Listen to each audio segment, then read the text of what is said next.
What's up guys, Zanif here, and in today's video I'm going to be giving you guys 3 tips for color grading. These are some of the things I try to note and try to make sure of in my color grading process. Before you continue this video, make sure to subscribe to my channel for more content like this, and also remember to turn on my notifications to be notified whenever I drop a new video. These are some things that you have to look at when color grading and editing your images. These are things that will help you along the line of your editing process. There are some things I have to make sure of and some things that need to be done. So most of these are just some of my personal opinion and what I think helped me in my color grading process, and I think that this might be useful to you as well. So the first tip I'd like to give you guys is paying attention to your skin. What I always make sure of when I'm looking at my images, making sure that I get the skin tones right. This is a huge tip and it's highly underrated at the same time, in the sense that a lot of people edit their photos and then your color grade might be somewhat good, but then at the end of the day your skin tones are just wonky and something else, and then they are not really the best. What you want to make sure of is you are getting your skin tones right,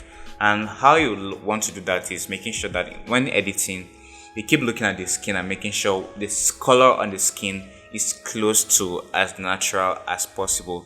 And as always, it's always better to under edit than over edit, because it's better to know that you did something and you didn't go overboard with it than to just go overboard with it and it comes to a point where it's unfixable. That won't just make any sense at all. So you must make sure you pay attention to your skin. And if you check my color grading tutorials, I color grade with Lightroom. I'm always pointing out the fact that your red, yellows, and your orange are the colors that affect your skin tone. So when editing, you want to pay attention to these colors. If in the middle of color grading and the colors kind of go overboard, what you want to do is reduce the saturation of your red, orange, and yellows through your HSL slider. You can always reduce saturation, increase certain things. Most of the time you don't really have a plan in your head, and most of the time you're just kind of winging it. In the middle of this, some things might go a little bit overboard, so you should be able to fix that. And what you should pay attention to the most is the skin tone. So when you're changing colors of stuff and then it starts affecting the skin, you'd want to dial back a bit and make sure that you're getting the skin colors right and they're close to as natural as possible. So this is like a very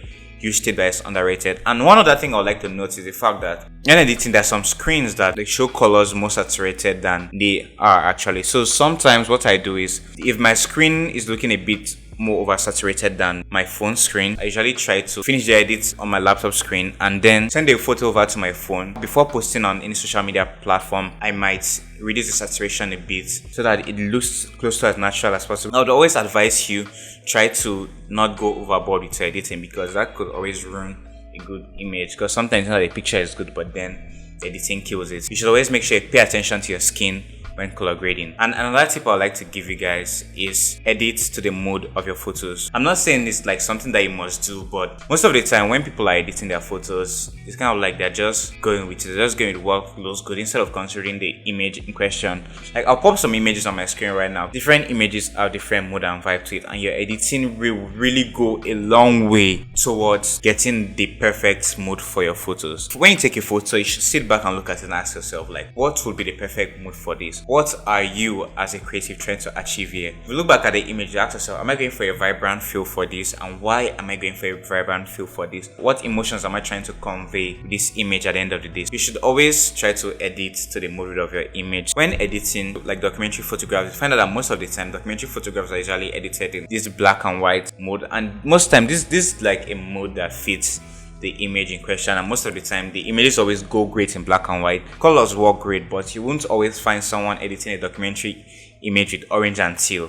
And now that is like a perfect example in this case, because orange and teal is mostly for urban photos, lifestyle, and stuff like that. So that is like a perfect example of editing to fit the mood. And now the very last tip I'd like to share with you guys is understanding colors that work. It really makes a huge difference when editing photos to understand colors that work. This is also linked with editing to the mood. Now, the mood they're trying to convey with the image, the colors have to blend with it. When you're trying to convey a certain mood to an image, the colors that you use have to work great with each other. Depending on the environment and where you're trying to shoot, but most times personally, to not go overboard, I like dealing with dull colors. Now, I understand that not a lot of photographers have a huge understanding of colors, the colors that work. Most of the time, I usually want to go for plain colors. Personally, I don't like going for colors that are everywhere. I like using colors that are simple as possible, so that most of the time when shooting and I'm switching locations and I'm trying to get that perfect vibe, I always want to make sure that the color that I'm choosing would blend with most situations. So colors like white